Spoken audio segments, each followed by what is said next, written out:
Então, convidar agora Marcela Bonfim, nossa...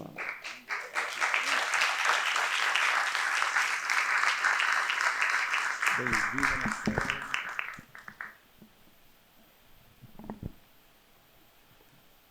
Marcela vem um pouco mais de longe do que Pokémon. Marcela vem lá de Porto Velho, Rondônia, embora seja nascida em São Paulo, formada em Ciências Econômicas. Foi em Rondônia já que, né, começou a se envolver com a fotografia e a gente vai querer ouvir um pouco aí, mas tem na fotografia exatamente uma aproximação, um envolvimento, né, uma maneira de se chegar em certas questões aí que a gente quer ouvir. Trabalha com identidade, com representação. Por favor.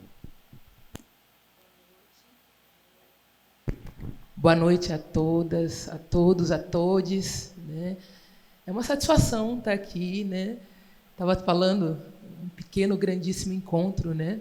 E depois eu entendi a ideia, né, do pequeno encontro, e acredito nisso mesmo, né? É do trabalhinho de formiga, sabe? Uma gota muda um contexto, né? Dependendo dela cair, ela pode realmente fazer um grande estardalhaço, né? Então, parabéns pela iniciativa e pela constância, pela continuidade de vida longa, né? É um espaço muito importante, esses daqui que nós estamos. Gente, meu nome é Marcela Bonfim, né? Isso é uma imagem, né? Um nome, mas é uma imagem. Eu vou dizer que hoje eu estou falando para vocês tudo aquilo que não estava na minha cabeça até chegar em Rondônia em 2010, para buscar o primeiro emprego como economista. Eu fui buscar o primeiro emprego, saí de São Paulo, estudei em São Paulo, na PUC, né? Entrei com o propósito de o bicho da goiaba, né? Entrei na PUC, né? Era o que todo mundo dizia. E ali eu andei, né, por vários cantos daquele lugar, e uma coisa muito interessante, né? É como se eu estivesse dormindo ou morrido, né? Uma morta-viva, né? Porque as mensagens sobre a imagem, elas chegam instantaneamente, mas eu não tinha essa compreensão, não, né? Você não tem cara de economista. Hoje, ressignificando tudo isso e comentando sobre esse processo. Você não tem cara disso, você não tem cara daquilo. Então, essas opiniões eram muito frequentes na minha vida, né? Se eu tinha cara, se eu tinha jeito, se eu tinha corpo, né? E tudo isso eu não relacionava muito à questão da cor, embora isso é muito implícito, isso a gente apreende, né? E vai seguindo a vida. Então, eu posso dizer que até os 27, 28 anos de idade, eu me considerava uma negra embranquecida. E até de uma forma assim, até muito explícita, né? Até porque eu não defendia as cotas, eu era contra as cotas, né? Até porque eu não convivia muito com pessoas negras, porque eu não conseguia encarar, inclusive o espelho. Eu não me olhava no espelho. Sempre quando eu chegava na faculdade, em qualquer lugar, as pessoas sempre me ajeitando, né? E perguntava, você não olha no espelho, mas eu nunca respondia, porque era uma questão muito delicada, embora estivesse premiada por uma cápsula de brutalidade, né? Uma pessoa meio rude, né? A Marcela, né, em 2009, 2008 para trás, era uma Marcela bem rude, bem rústica, assim, não gostava muito de responder questões, né? E isso, quando eu cheguei em Rondônia em 2010 para procurar um emprego, eu acredito que foi uma quebra. Uma quebra. Como existem várias quebras na fotografia hoje, eu considerando esse processo hoje como uma forma de resgatar tudo aquilo que eu não tive até essa idade, 27, 28 anos. Eu chego em Rondônia completamente frustrada, né? Até mesmo porque o único emprego que eu consegui como economista em São Paulo foi num call center. Num call center. Eu fiquei 1 ano procurando emprego e eu fui conseguir lá no call center e aí, né, que voz linda. Ou seja, eles não precisavam da minha imagem, eles precisavam da minha voz. Mas chegando em Rondônia foi que as coisas foram chegando devagar para mim em relação a isso. E começou assim, vivendo. Quando eu cheguei, comprei uma bicicleta. Quando eu cheguei, eu quis ir para a rua, eu conhecia ninguém. era uma oportunidade, mas eu não pensava assim, porque estudei na PUC, todos meus amigos estavam trabalhando em Deloitte, Price, estava todo mundo bem empregado, mas todo mundo era branco, né? Eu não pensava sobre isso. A imagem para mim era como eu estivesse enxergando, mas não enxergando, né? Pensando hoje nisso, né? Então eu cheguei em Rondônia quebrada, frustrada, querendo desaparecer. Realmente, né? Eu fui para Rondônia, eu praticamente desapareci. Eu fiquei 1 ano sem dar notícias. Eu fazia o básico para a família, né? E lá em Rondônia, a coisa mais interessante é que toda vez que eu andava na rua, as pessoas perguntavam se eu era barbadiana, se eu era Johnson, se eu era Shocker, se eu era Maloney. Então, né? Umas perguntas dessas a gente não vai relacionar muita coisa a princípio, né? Mas a frequência passou a ser um pouco perturbador. Porque eu falava assim, gente, mas que diacho que isso é bom? E um dia eu perguntei para uma amiga, que era artista plástica. Lá em Rondônia, gente, é um lugar muito interessante, porque eu nunca tive contato com a arte em São Paulo. Nunca. Porque até então, a arte é uma coisa que me deixava enfurecida. Perguntava, vamos para o cinema? Não queria saber de cinema, não queria saber de galeria, não queria saber de museu, porque até então eu não me reconhecia. E se me reconhecia da forma que eu não queria. Uma vez que me chamaram para uma galeria, para assistir uma exposição, gente, eu vi tantas pessoas negras, né, poeticamente, assim, desgraçadas, né? Eu falei, mas que diabo é isso, bicho? Isso é arte? É? Não quero.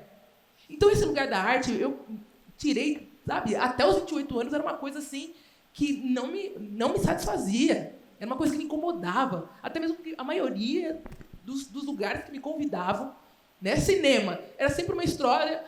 Tá, a maior tragédia ia para uma pessoa negra.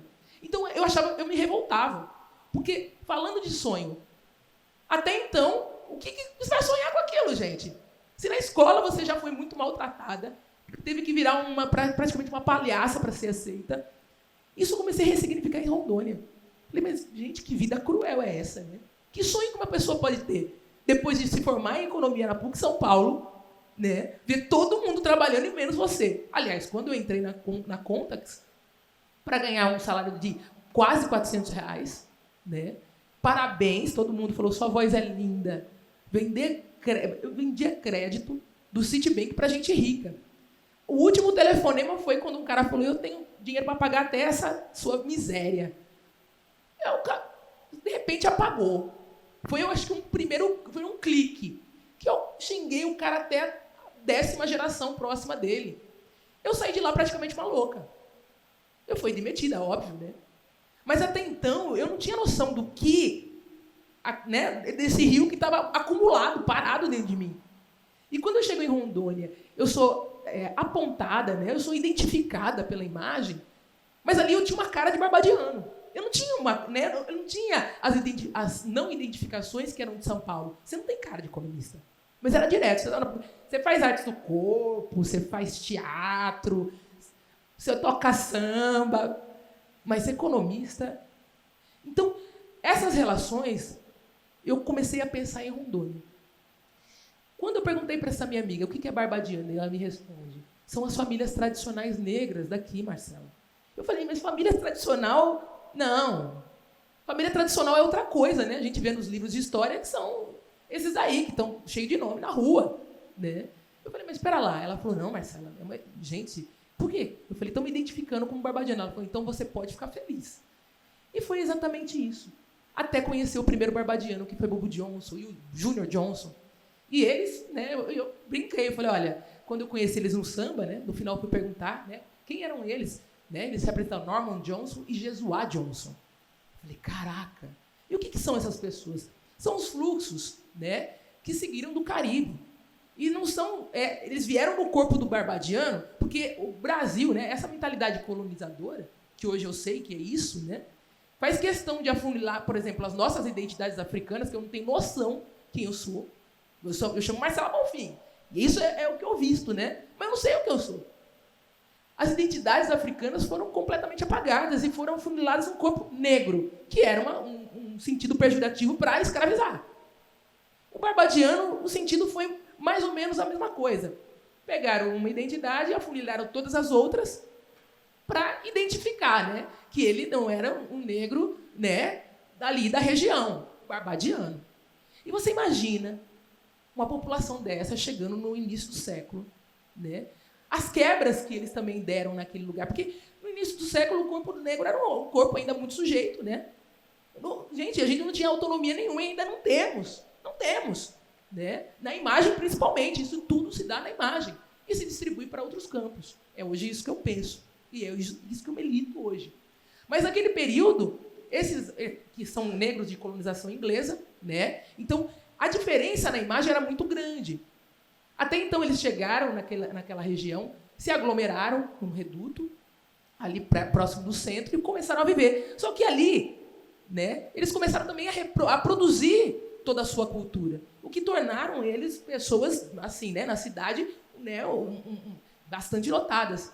E a maior força era quando eles começaram a passar a ser absorvidos pela madeira mamoré, que era um empreendimento da época, empreendimento estrangeiro, né? Você imagina um corpo negro dentro desse empreendimento, mas com um certo poder. Porque ali eles chegaram, gente, com qualificação. Ali você tinha engenheiro, você tinha profissionais da saúde. E também as mulheres capitanearam muito o processo da educação dos filhos. Porque você imagina, eles chegaram falando inglês. Negros, né? Então, aquilo foi imagina, a confusão que dá na cabeça vamos dizer, da parte conservadora da cidade, né? Que também eram os ricos e os pobres também, vamos dizer, a real. Então, assim, os hábitos eram diferentes. Fala-se de um chá das 5, falam-se das roupas das mulheres, fala de como os homens cortavam as barbas, de como eles andavam com as camisas. Então, isso tudo, imagina, no meu imaginário, veio, quando eles começaram, eu entrei na casa das famílias, eles contando essas histórias, começou a ser muito grande, a ponto de querer comprar uma câmera fotográfica. Porque ali, eu estava meio desaparecida da minha família. E quando eu ganhei essa cara de barbadiana, que inclusive a Margot, hoje uma grande amiga e minha comadre, ela vira para mim e fala assim, olha, eu quero te pintar. Naquela mesma semana que eu fiz a pergunta, ela estava terminando uma exposição que chamaria Red Margot, que era toda uma série de retratos e quadros, né, no tom vermelho. Né? E aí, beleza, eu falei, com certeza. E aí eu vou lá posar para Margot. Quando ela terminou o quadro, eu não vi, né, no processo, que ela falou, não, é melhor você ver no final. Ela me pintou com um pescoço gigante, né? E eu cheguei lá com a cabeça, eu usava bandana, tinha o cabelo grande, né? E quando eu vejo aquele pescoço grande, eu levei um susto, né? Que era a maior parte do quadro é o pescoço, né? Aí eu falei, gente, mas por que um pescoço tão grande, né? E sabe, o negócio de arte já era para mim um pouco difícil, né? E a cidade tinha muito artista. Eu levei uma chuva de artistas, né? Aí ela virou para mim, porque você tem que levantar a cabeça. Porque um barbadiano é assim. E quando eles começaram a me contar as histórias, né, de ver a força daquele povo, né? Por exemplo, a família Johnson, Dona Elvira e o seu Norman Johnson, eles formaram 17 filhos ali. Todos eles em instituições públicas. Foram estudar no Mato Grosso, no Rio de Janeiro, todos. Aliás, 15. Não se formaram apenas 2. Então você imagina a força. Gente, eles não deixaram de sofrer racismo na cidade, né? Onde se falava Barbadian Town, eles falavam Alto do Bode. A cidade reproduzia como Alto do Bode, né?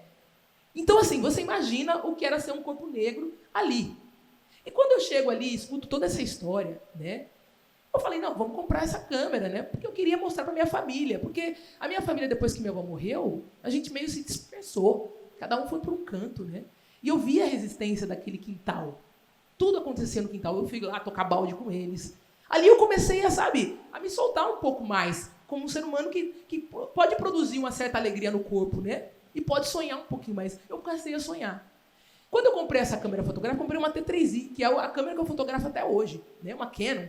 Né? Eu perguntei para um amigo, encontrei com ele em Guajará Mineiro, compra uma T3i, é baratinha, R$ 2.300. Eu comprei no dia do meu aniversário, né? Paguei o boleto na lotérica, depois de umas 2 semanas chegou lá a câmera. Não sabia nem onde ligava. Mas quando eu liguei, né? Botei o cartão e saí fotografando. Aí, assim, comecei a fotografar. Só que eles falavam assim, Marcelo, eles mesmo, não tem só nós de negro aqui. Eu falei, mas eu percebo, eu noto essa presença na rua, né? Olha, tem os maranhenses, os paraenses, os baianos. Quando eu comecei a perceber, essa câmera começou a me levar para tudo quanto é canto, gente. Até o terreiro. Morria de medo do terreiro. Para mim existia o céu e o terreiro. Essa é a educação do Brasil. E isso não é só... é escola, é casa, é rua, é tudo. Todo esse arcabouço de educação, né, me levou até os 28 anos como uma mulher negra embranquecida, que tinha medo da própria essência. Quando eu vou para o terreiro, a câmera, né, que até então estava sendo uma muleta, até velório eu comecei a fotografar. O pessoal me chamava, né? E a coisa mais interessante, gente, que é do sujeito desconhecido eu passei a ser conhecida. Uns me chamavam de repórter, aí outros falavam fotógrafa, e eu falava misericórdia. E eu com a câmera. Pergunta, eu comecei a fotografar, eu olhava, eu falava, tá legal, tá nítido. Beleza. A primeira vez que eu descarreguei um cartão, era porque o cartão estava cheio, né? Aí eu fui na casa de um amigo, me ajuda aí. Aí ele falou, nossa, fotografou tudo pequeno, Marcelo. Né? Na verdade, uma amiga minha que me ajudou mais, a Michele Saraiva, que me deu uma primeira câmera na mão para experimentar uma vez, sabe? Uma coisa... Aquela cidade respira arte. E me ajudou a respirar um pouquinho mais. E dali dessas imagens, né, eu comecei a colocar na internet, para minha família, mandar para eles. Todo mundo fala, quem fez isso aí? Eu falei, eu tirei, né? E ninguém acreditava. Aí eu comecei a escrever, né? Essa imagem aqui é dona fulana, e as pessoas começaram a... Eita, posta na semana que vem mais uma coisa. Começou daí, gente. E ali eu olhava assim, de repente eu comecei a levar as fotos para as pessoas. Nossa, como eu estou bonito. Aí eu comecei a falar, não, filho, isso é você. Isso é lindo, isso é linda. Porque todo ato de fotografia tinha o quê? Os exibidos, mas era muito pouco. A maioria não. Era a mesma coisa eu não queria ser fotógrafa. Eu tenho períodos da minha... Nossa, a maior parte da minha vida eu não gostava de foto, gente. Por quê? O corpo negro é um corpo sujeito, um corpo que já nasce deteriorado. O padrão de beleza, né? Hoje está aí, nós estamos na luta, né? Porque nós estamos atravessando todos os segmentos, principalmente na visualidade, que eu acho que é o lugar que a gente precisa estar.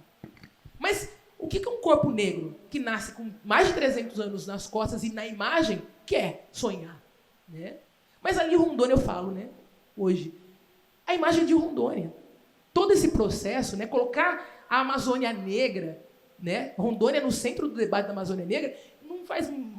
Gente, é óbvio, porque a fotografia é dali. Eu nunca pensei em fotografia, mas hoje eu sei que eu penso a partir da imagem. Eu sempre fui um sujeito, assim, visual. E eu comecei a perceber quando os cliques começaram a ser exercidos. E quando eu percebi que o clique é algo muito efêmero, porque no começo a gente, né, desce a metralhadora. A rua me educou, inclusive, a pensar no tempo, a pensar que a gente precisa desenvolver um plano de relações antes de exercer o clique, principalmente. O Sérgio, ei, o que você quer? Ei, você pediu para mim? Eu já levei dessas. Eu já tive que apagar a foto lá, miudinha, e o cara falou, mas eu não falei isso. Eu perguntei se você pediu para mim e você apagou. Então eu comecei a perceber essas distorções que existem no plano da imagem, né? De quem que é a imagem? Hoje discutir a autoria da imagem significa também falar para a dona de casa, você que é linda, não sou... Você percebe? Qual o poder que eu tenho sobre a imagem? Ou a imagem tem um poder sobre mim? Então eu comecei a pensar, porque assim, fotografia por fotografia, tá aí, olha essa, isso aqui é uma imagem que eu estou vendo de vocês. Isso é uma foto que eu estou vendo de vocês. Isso é leitura corporal que eu estou vendo de vocês. Isso são vocês, mas é o que eu também posso estar criando de vocês. E como estar aqui naquele espaço me deu a oportunidade de aprender com aquele espaço que a visualidade é algo importante.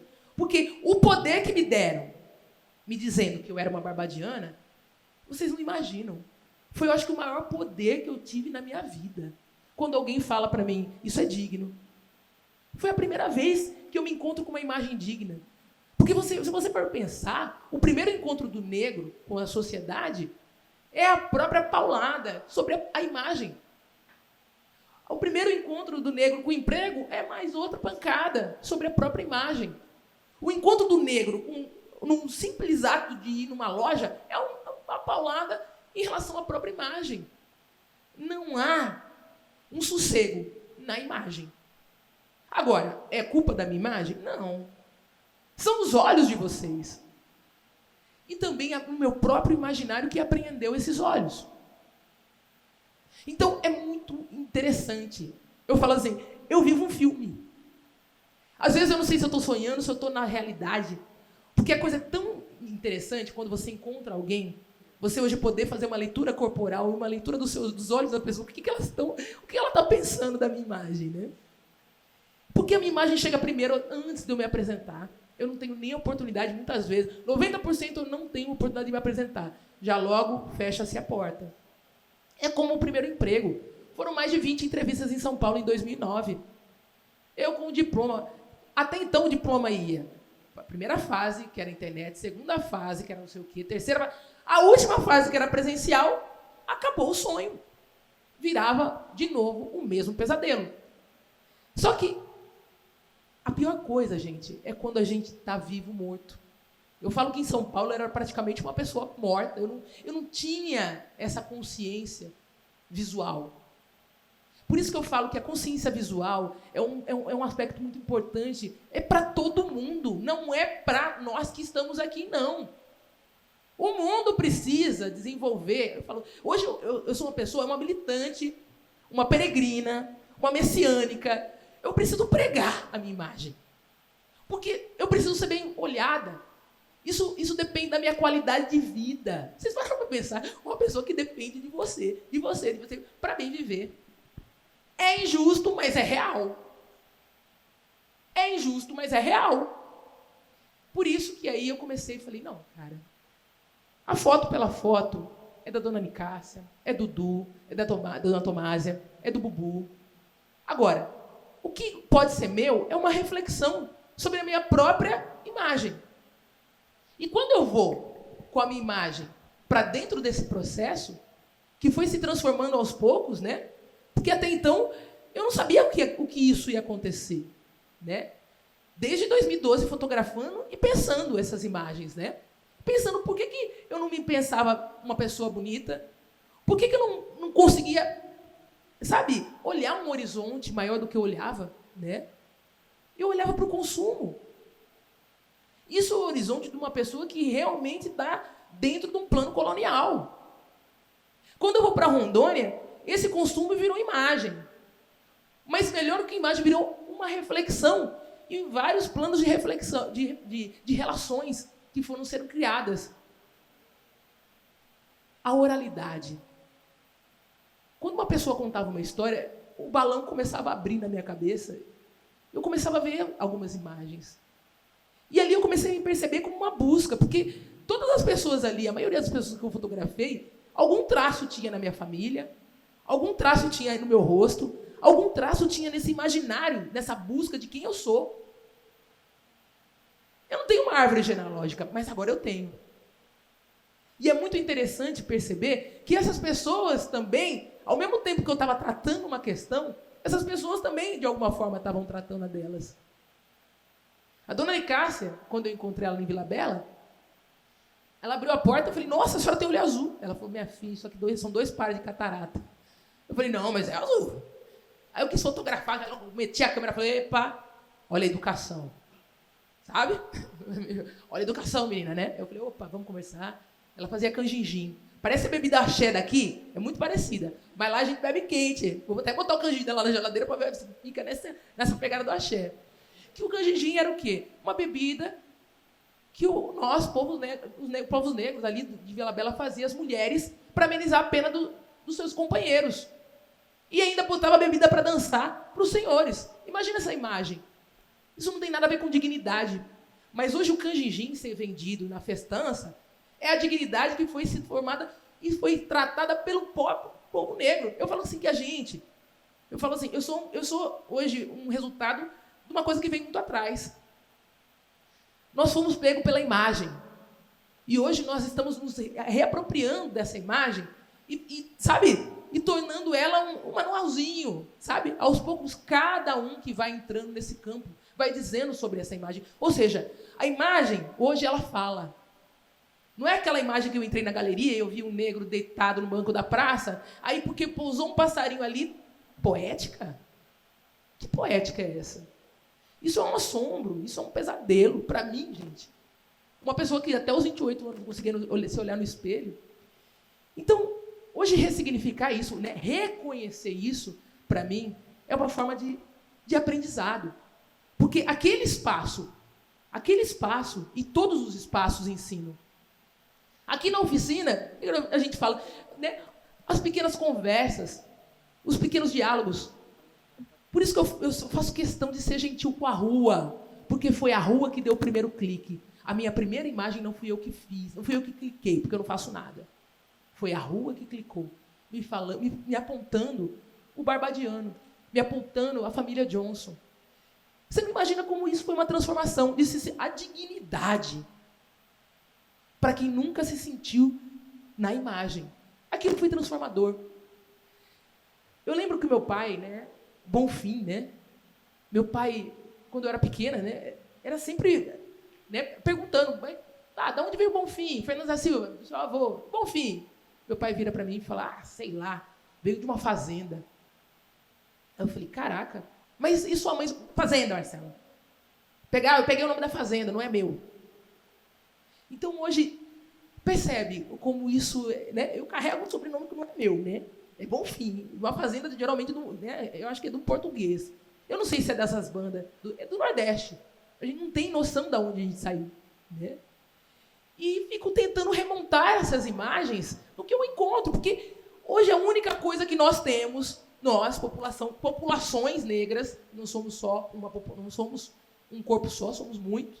Hoje o negro mesmo dá conta de dignificar essa palavra, negro.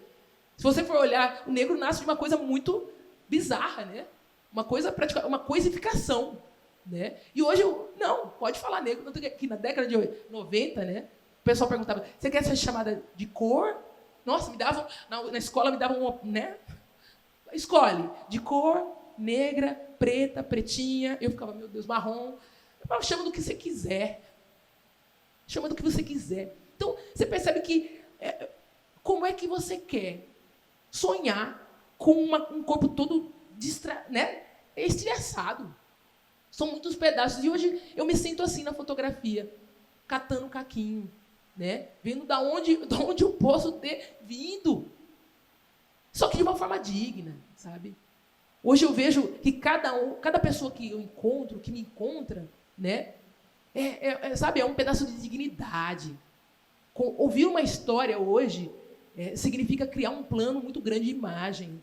Por isso que eu vivo num mundo que eu falo assim, parece que é um filme, sabe? Eu nem preciso ir no cinema, eu não gosto de assistir muito filme, tenho dificuldade de ler livros, sabe? Tenho déficit de atenção, né? Na PUC, eu entrei e eu não sabia escrever. Eu fui tida como um analfabeta funcional, querido. Quando a professora me falou isso no segundo semestre, ela falou para mim, olha, estou te chamando para te dizer que você tem aspecto de uma pessoa que é analfabeta funcional. E você está aqui e... Meu Deus! Aí eu falei, bom, olhei para ela e fiz assim, tá, você falou isso, e agora como é que... E aí? Você avisou? Agora me dá a solução. Aí ela, amanhã a gente conversa. Aí no dia seguinte ela chegou, ela falou, menina, você almoçou hoje? Eu falei, não, eu almoço de um pão ali no Pastorinho com o que eles me dão. Eu compro o pão e o cara que eu peguei amizade me bota um rosbife, me bota uma mortadela, me bota um presunto. Aí ela falou, então faz o seguinte, todo dia você vai almoçar em casa. Eu vou sair da PUC, 11h30, a gente se encontra aqui. A gente vai para... Ela é pernambucana. Olha aí, oh, Deus abençoe.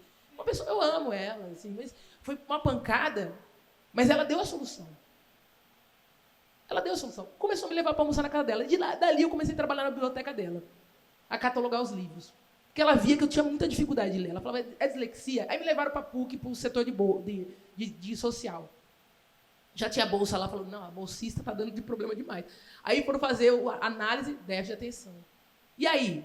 Aí que fui fazer o beabá lá na letras, fui fazer um negócio lá, eu fui fazer um monte de... Então, você imagina, eu fiz uma faculdade de economia, eu fiz um negócio de letramento, eu fiz psicoterapia, eu fiz psicologia, e ainda trabalhava na prefeitura. Ia todo dia a pé para a prefeitura da PUC e até a prefeitura de São Paulo. E todo mundo falava, meu Deus, é como? Porque eu precisava sonhar. Eu sonhava andando, eu andava muito em São Paulo, que era o meu meio de transporte, eram as pernas. Então, o pedaço que eu mais sonhava era quando eu saía na rua. E quando alguém chegava e me dava uma palavra de apoio, ou me dava alguma coisa, ou deixava os ônibus de graça. Por isso que eu falo. E a rua nunca me deixou sem nenhuma solução. Por isso que eu falo, sejamos gentis com a rua. A rua praticamente me salvou. E foi em Rondônia que a rua foi muito mais eficaz, né? Porque em São Paulo também, eu não posso nem falar de eficaz. Em São Paulo não tinha tempo para pensar. Eu tinha que fazer tanta coisa para me salvar daquele status de analfabeto funcional e terminar aquela faculdade que eu tinha 5 anos de bolsa. Eu saí da PUC devendo R$111 mil, que eu tinha só metade. Aí você imagina, eu fui para Rondônia traçalhada. Né? Eu não tinha conseguido a conta. Qual era a perspectiva que eu tinha em Rondônia também? Era sumir, óbvio. 110 mil, eu falei, não vão me achar, né? Fui para Rondônia. Então, tudo começou a ser reconstruído. Eu renasci naquele lugar. Quando essas imagens começaram a chegar até a mim, e também junto a elas, um tempo enorme, absoluto, que eu falava, meu Deus, o que eu vou fazer com tanto tempo? Porque a quebra, uma das quebras foi o tempo. Eu acordava em São Paulo 5 horas da manhã, 4h30, para pegar o ônibus 5h30, 15 para 6, de Guarulhos para São Paulo, que eu morei na casa de todo mundo, para me manter lá, né? E ali em Rondônia, não, eu começava a acordar 7 horas da manhã, para sair para trabalhar. Eu falava, gente, era muito tempo. No trabalho era aquela coisa. Então, essas imagens começaram a chegar no momento onde eu tinha tempo. E quando eu começo a pensar nessas imagens, eu começo a pensar, inclusive, no meu passado. Essas histórias me levavam ao meu passado. A família Johnson, aquele quintal, minha família sempre cantou. E ali eu comecei de novo a cantar. E como as imagens passaram a ser para mim algo especial, quando eu fui trabalhar no presídio, ali eu vi a cor do presídio. Eu fiz terapia com os caras, porque eu tinha medo. Óbvio. O presídio, a ideia de lixo também se atribui ao humano. A ideia de lixo das coisas é um absurdo. Está completamente errado. Não existe lixo no mundo. Eu venho de um resto. Rondônia foi a última coisa que me restou. Foi uma amiga que falou, meu pai é financeiro, Marcela. Aí a única que eu perguntei, falei assim, eu vou do quê? De avião. Meu sonho era andar de avião. Foi óbvio. Desaparecer, dívida, né? Frustrada, avião. Era o único refresco que eu tive nesse processo de ir até Rondônia. Dali, imagina, falando de sonho, eu estava nas nuvens até o avião pousar. Ali eu comecei a perceber um chão duro, mas um chão que começou a me dignificar, sabe? Essas imagens, né? Hoje eu tenho na minha cabeça que nem tudo é possível de ser fotografado. Porque essas reflexões me mostraram que existem, sabe, camadas muito espessas e muitas camadas de estigma. Eu estou aqui, tirando uma a uma, mas não significa que eu tirei todas. Eu tenho meus problemas ainda com a imagem. O meu sonho é me desprender da imagem. Mas eu não consigo ainda. Toda vez que eu vou sair, eu já penso que os pequenos encontros podem ser também muito bons e também muito ruins. Eu já levei 2 Baku no aeroporto, assim, apitou sua vez. Eu falei, nossa, na milésima vez. Eu falei, puxa vida, eu podia ser uma milésima para ganhar 1 milhão, né, filho? Bora fazer o Baku. Mas ali, gente, sabe, a gente sabe muito bem que não foi um apito de milésima vez. E ainda fui na ida e na volta. Eu fiquei muito pé da vida. Eu estava indo abrir minha primeira exposição em São Paulo. Eu explicando. Na volta, eu joguei os catálogos tudo no chão. Falei, essa porcaria. Eu falei, não presta de nada. Eu trabalho com a imagem. Rapaz, aquilo me enfureceu muito, muito grande. Aí eu falei, agora eu preciso pregar sobre a minha imagem. Eu preciso pregar, eu preciso falar sobre ela. E daí vem a imagem vital. Que a nossa companheira, acho que é a Luana, né? A gente hoje... os pequenos encontros mesmo. Essa oficina. Falou dos Yanomamis, né? A imagem vital. Gente, a imagem para mim não é uma estética, não. Eu estou nem aí estou nem aí, porque eu dependo dessa coisa. que eu visto. Eu não tenho como não vestir. Então a imagem para mim ela passa a ser uma coisa muito séria, sabe? Vital porque ela tem um lado, tudo tem dois lados. Nós temos dois lados. E às vezes até um terceiro. A imagem vital também, ela pode ser letal. Infelizmente, a minha, na maioria das vezes, ela é letal. É letal. Porque a gente sempre é confundido, né? A gente sempre é suspeito. É sempre, né, uma tensão na própria imagem. E hoje estar aqui falando sobre essa imagem significa também falar desse corte na fotografia, né?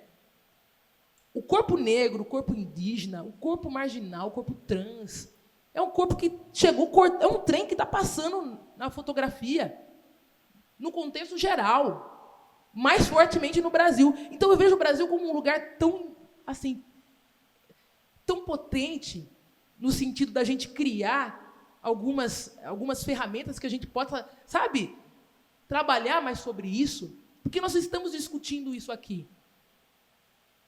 E essa pedagogia visual, que eu tanto almejo. Hoje, eu falo, não podemos fotografar tudo, mas eu posso contar. Eu posso cantar. Mesmo assim, eu estou criando imagem. Tudo vira imagem. Tudo vira imagem. Então, hoje estar aqui pensando sobre isso, significa também estar fazendo um movimento por mim, por nós, sabe? Eu almejo me libertar. Eu falo assim, caraca, né? Eu queria sair sem pensar quem eu sou, em quem eu visto, né? Sem pensar que eu tenho essa cor, livre mesmo. Só botar uma roupinha bonita e ir para o mundo. Mas não é assim. E hoje ela estava falando que os Yanomamis, né? A relação que eles têm a imagem também como vida, né? Por isso que o ato de sacar imagens é uma coisa muito... O fotógrafo deveria pensar um pouco mais sobre isso. Todos nós, aliás, toda a sociedade, sacar imagens, né? A gente tem esse hábito. E isso vem muito pelo esteira da apropriação mesmo. Se você for pensar, minha avó falava assim, em casa a gente comia muito miúdo, né? Aí a avó fazia assim, um feijão com miúdo, a feijoada. Claro, existe a feijoada, mas ela fala, isso nem sempre é feijoada. Não, isso é miúdo. Só que é o seguinte, o negro pegou e transformou isso nesses pratos hoje que a gente vai pedir num restaurante que às vezes nem o próprio negro pode comer. É sobre isso, né? O negro, ele transformou muita coisa nesse país, né? E hoje estar dentro do plano da imagem significa a gente retomar essas situações também, sabe? É dar crédito para as pessoas, né? Falar, olha, o Forte Príncipe da Beira, o livro da história está falando um aparato colonial e defesa militar. Não. Tá, construído pelas mãos portuguesas. Não foi pelas mãos portuguesas que levantaram aquelas pedras. Aliás, como é que levanta aquelas pedras, né? Ou seja, ali você pensa, existia uma tecnologia, sim. O negro não veio para cá para ser só a força, sabe? Só ser essa coisa rústica, só ser essa coisa de reprodução, como minha avó falou, me apresentou meu avô. Quem é meu avô? Um negro reprodutor. Ela falou, não dá para saber, ele só estava ali para reproduzir. Então, são camadas que, olha, gente, é muita coisa, né? Não é só um corpo negro aqui, é toda uma atmosfera que vem ao redor que nem eu sei explicar. Mas hoje eu tenho tempo para pensar sobre isso, porque no final das contas todos nós somos visuais. É o sentido mais explícito, mas o menos que explica, eu acredito. É o menos que explica de tanta distorção. Hoje, pensar sobre o imaginário é o mais fundamental do que pensar sobre a própria fotografia. Porque o que existe aí é simplesmente uma campanha para deteriorar esse corpo, para mantê-lo nesse lugar de subalternidade. E eu não quero mais. Que uniforme é esse que vestiram em mim, que eu não posso ir num restaurante que vou ser confundida com a garçonete. Eu não posso ir num lugar que eu vou ser confundida com uma pessoa que vai sacar alguma coisa do lugar. Então é sobre isso. É sobre uma necessidade de bem viver, sabe? De você estar, sabe, com a qualidade de vida garantida. Mas nós não estamos. Não estamos. Meu pai, né? A gente não tem uma relação muito próxima, né? Até acredito mesmo porque eu acho que ele tem muito trauma com a questão do Bonfim, né? Hoje, utilizar o Marcela Bonfim significa também produzir uma imagem positiva para ele, né? Primeira vez que meu pai foi numa exposição, eu não estava, né? Lá em São Paulo, até mesmo preferi não encontrar, até mesmo para que ele pudesse ver a exposição, tentar pensar sobre aquelas imagens, né? E, sobretudo, sobre o Bonfim exposto ali, né? E foi muito louco, né? Porque as pessoas falaram, ninguém, né? Meu pai chegou, mas quando ele viu o Bonfim, ele virou e falou, eu sou o Bonfim. Aí muita gente se emocionou, né? E ele deixou lá um recado, ele não sabe escrever muito bem também. Aí ele escreveu lá, orgulho, seu pai, Bonfim. Então, eu falo, são esses pequenos, sabe, desejos que estão sendo... eu falo assim que os desejos da minha vida são exatamente ter essas boas sensações, ter esses bons encontros com seu pai, mesmo não encontrando, né? Dele poder se sentir digno também nessa imagem de ser hoje um Bonfim, de também ser um homem que ganhou, levou esse sobrenome por estar ali, enclausulado dentro de um lugar, né? Aí, né, eu não tenho meu pai na Amazônia Negra, e hoje eu canto o Bonfim, né, para poder ressignificar, inclusive, essa coisa, né, que eu carrego, né? Vamos lá. Vocês me ajudam? Todo mundo parado.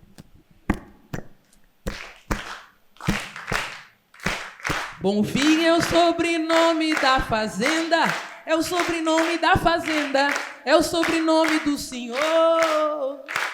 Bonfim é o sobrenome da fazenda, é o sobrenome da fazenda, é o sobrenome do senhor.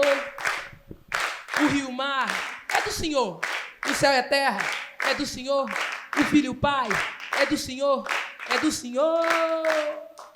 O rio-mar é do senhor, o céu e a terra é do senhor, a manha dor é do senhor, tamanha dor. Bonfim é o sobrenome da fazenda, é o sobrenome da fazenda, é o sobrenome do senhor. É do senhor, é do senhor, é do senhor, é desse senhor. Gente, cada um de vocês, mesmo que não queiram, é um multiplicador. Está falado, as imagens estão recriadas. Um pedaço da imagem está aqui, outro pedaço está com vocês. É isso que eu acredito. Por isso que eu falo que essa questão do racismo, do plano racial, ela é uma responsabilidade que não é minha, mas eu estou fazendo esse papel. Mas eu não estou falando só para os negros, não. A branquitude precisa ouvir. E a branquitude não é uma cor. A branquitude passa longe de uma cor. Ela se transformou num imaginário, numa estrutura, numa política, num comportamento. Ela se transformou numa repulsa. Ela se transformou nos olhos de vocês. E nos meus próprios olhos. Esse é o problema. Gente, nós também apreendemos isso. Aí você vem pensar, um corpo que não era daqui, que foi tirado do seu lugar, para aprender uma métrica desse espaço, pelo amor de Deus, 500 anos é pouco. Da forma que foi feita, das malas condições. Hoje o negro tem uma pequena acesso, um pequeno, não vou falar de oportunidade, vou falar de acesso. A oportunidade está longe. É um pequeno acesso de poder dignificar, de poder ter uma pequena condição de vida, né?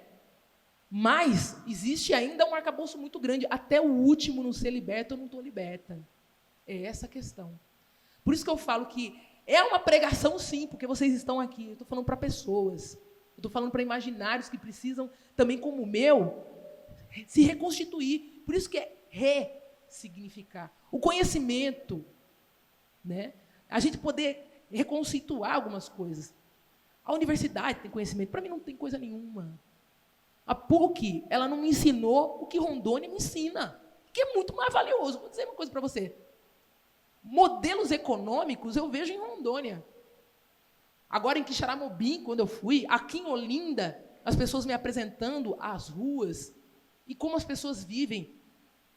Por isso que eu falo que hoje a visualidade tem a economia também está dentro da visualidade. Poder organizar essas imagens do que a gente vê mesmo, que a gente aprende olhando.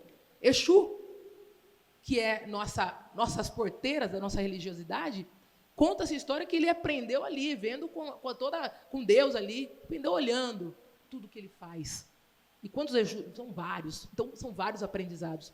Mas é o reconhecimento. Exu chegou a reconhecer. Para chegar a um conhecimento, a gente precisa sabe? É voltar um pouco para trás mesmo. É simplesmente, sabe? É algo assim que não vem de uma academia. Mas vem mesmo do contato, do toque, desses pequenos encontros que se tornam verdadeiras explosões quando a gente se sente esse sujeito que está retomando para algum lugar. Então, assim, o que eu falo para vocês de tudo isso? Bora! Eu conto com vocês.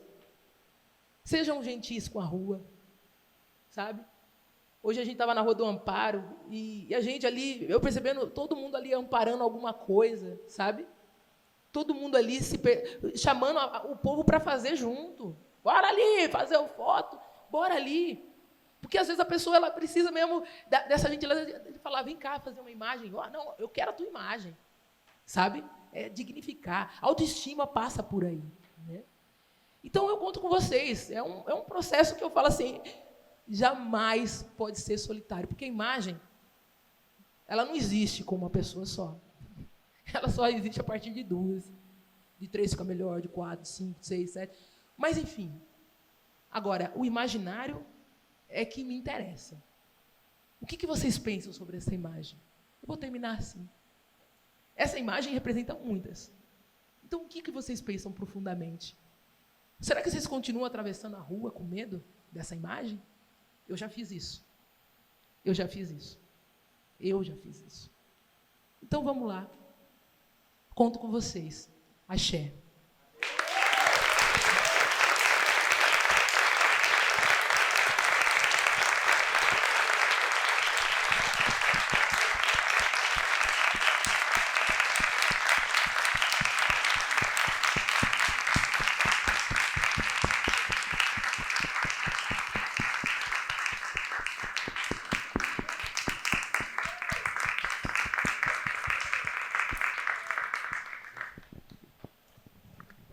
Marcela, muito, muito, muito obrigado.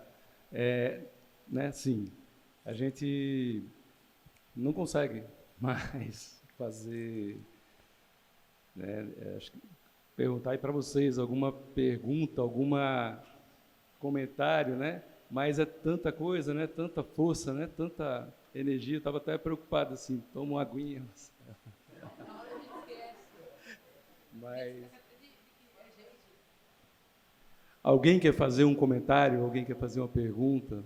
Assim, é muita coisa, né? O Reconhecendo a Amazônia Negra, né? Que é o título do teu trabalho, como ele primeiro circulou assim pelo Brasil todo, e que você traz essa ideia do reconhecendo, uma ideia que vem, né? Putz, de tudo, né? Você falou aí com tanta força, que parte de você, né? Desse seu encontro com Rondônia, desse seu encontro com a reflexão sobre a imagem, né? E a fotografia no meio disso tudo. Eu fico pensando muito nessa esperança da fotografia também poder ser um caminho contrário ao outro caminho que ela também serviu e vem servindo tanto, que é o caminho do preconceito, o caminho, né, dos estereótipos, o caminho que a fotografia ela teve muito a serviço, né? Continua estando. Continua sendo muito servidora desse formador de estereótipos, de preconceitos, de todos os racismos, ismos. Mas há uma esperança na fotografia para ela também ser o antídoto para isso, para ela também ser ferramenta para se pensar diferente. Os corpos negros, indígenas, é isso. O trem está passando, sabe? Então, a minha esperança é que esses corpos se mantenham, a constância, né? Hoje a gente pensa na entidade Oxumaré, né? A gente reza pela constância, para que isso não seja um momento, né? Aquela cotinha, vou chamar ela agora aqui, chama ela ali. Mas isso, gente, também me traz assim, porque não é só a presença, né? Existe também uma relação de mercado, né? Eu percebo que, quando eu penso no mercado, eu já penso o seguinte: eu estou lascada, meu trabalho não é bem pago, né? Então, existe uma distorção muito grande entre a minha imagem, o que ela representa na fotografia, né? Assim, de circulação, e o que ela representa para a fotografia de precificação. Eu sou economista, né, gente? Hoje eu estava falando na mesa essa dificuldade, né, que a gente tem de se impor no mercado, de colocar, olha, custa isso. Eu não consigo. Quando eu vejo a instituição falar, eu tenho isso, é sempre assim. Aí, quando eu ligo para algum amigo que foi convidado para o mesmo trabalho, não, ele deu preço. Só que aí a gente, né, a imagem é muito frágil, né? Nossa imagem é muito frágil. Se eu ligo requerendo isso, já sou uma barraqueira. Então, existe, eu falo, que o racismo hoje ele é muito sutil, sabe? Dentro da fotografia ele é muito sutil. É uma coisa assim quase imperceptível. Por isso que existe uma esperança, mas existe também uma realidade que a gente fica lutando ali, né? De ficar pensando formas. Olha, agora eu vou lançar o álbum visual, né? Pela Natura Musical, Amazônia Negra, né? Então, assim, se você for olhar, poxa, quantos anos tentando um edital, consegui hoje, graças a Deus, tá? Estou feliz. Mas, mesmo assim, a gente precisa fazer muita coisa. A Marcela vai para o teatro quando precisa, né? Precisa de grana, você vai para o fotojornalismo, né? Quando vai para a música, vai para a fotografia, vai para a escrita, eu tenho que escrever para ganhar lá uma graninha. Então, assim, quando eu vejo, eu estou fazendo 15 coisas ao mesmo tempo. E quando você vai ver a renda, é praticamente um salário mínimo, entendeu? Por mês. E quando a maior parte das lives que eu faço é gratuita, porque é para a escola. Porque como é um trabalho realmente de você pregar alguns sentidos da sua imagem, sabe? Eu acredito nisso, que vai mudando. Porque as pessoas vão... Gente, isso tudo é imaginário, pelo amor de Deus. Se a gente não alimentar isso, não realimentar, então eu me sinto nessa obrigação. Mas quando você vê no final do mês, você fala, poxa vida, isso não é rentável para mim ainda, né? Mas é um movimento dentro da fotografia. Por isso que eu me considero muito mais ativista do que fotógrafa. O ativista, eu consigo me sentir melhor nessa imagem, porque ela não distorce tanto. Porque um fotógrafo, se você for ver os amigos meus que vivem de fotografia, eles ganham uma grana boa, todo mundo se mantém, ninguém precisa fazer 15 coisas como eu faço. Agora, um ativista, ele tem realmente essa função. Então, quando o pessoal fala fotógrafo, não, nem fala. Ativista cultural. Porque o ativista cultural, ele já tem essa pegada mesmo, sabe? Você já não fica com tanto... Você não fica... Eu não aguento ficar muito num lugar onde eu sinto um abismo, sabe?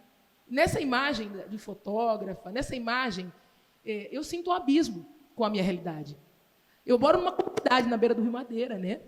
Já há 10 anos.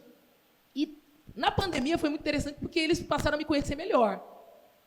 Antes eles me viam na televisão e falavam, né? Achavam que era rica. Eu não parava em casa, né? Viajando. Aí na pandemia parei. Fiquei sem dinheiro mesmo. Já estava difícil a coisa. Fiquei sem dinheiro mesmo. Aí eu fui obrigada a ir fazer faxina. Fui fazer faxina até o ano passado.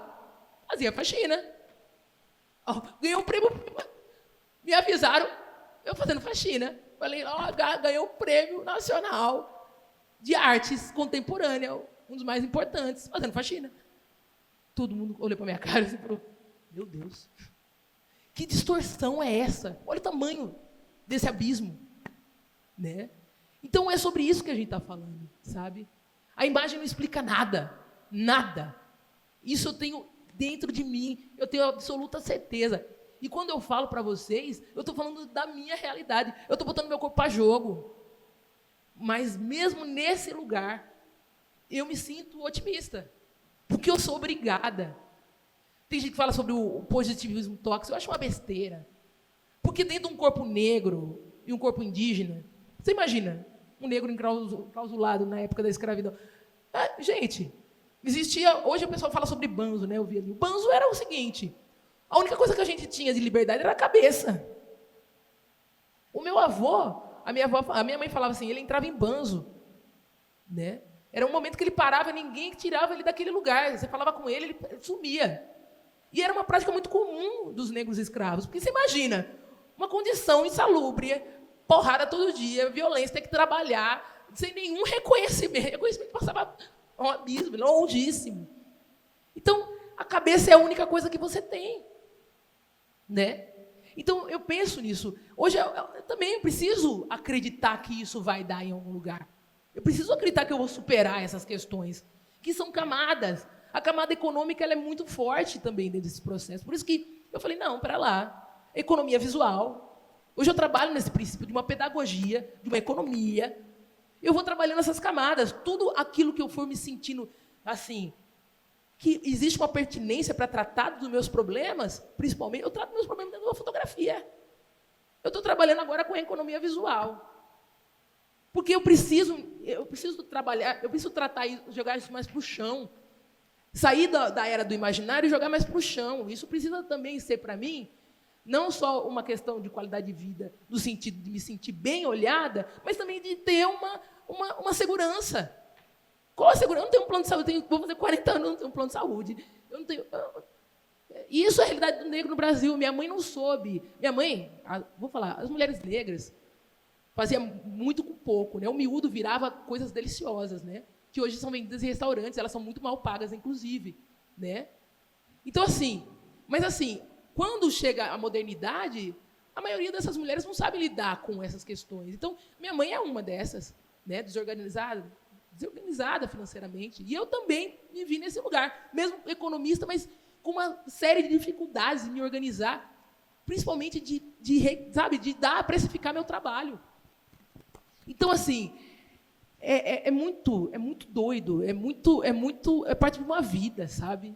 É muita exposição. Mas eu percebi que eu já sou exposta já faz tempo. A Marcela Bonfim é exposta desde quando nasceu, pela cor. E hoje falar que eu faço faxina, eu faço, sem problema, se eu precisar.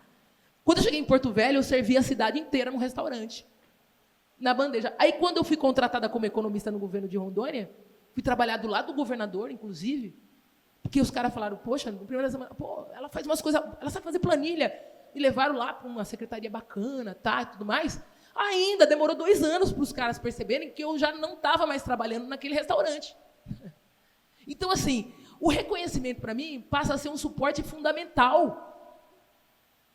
Principalmente quando leva dentro da imagem. Vocês precisam reconhecer.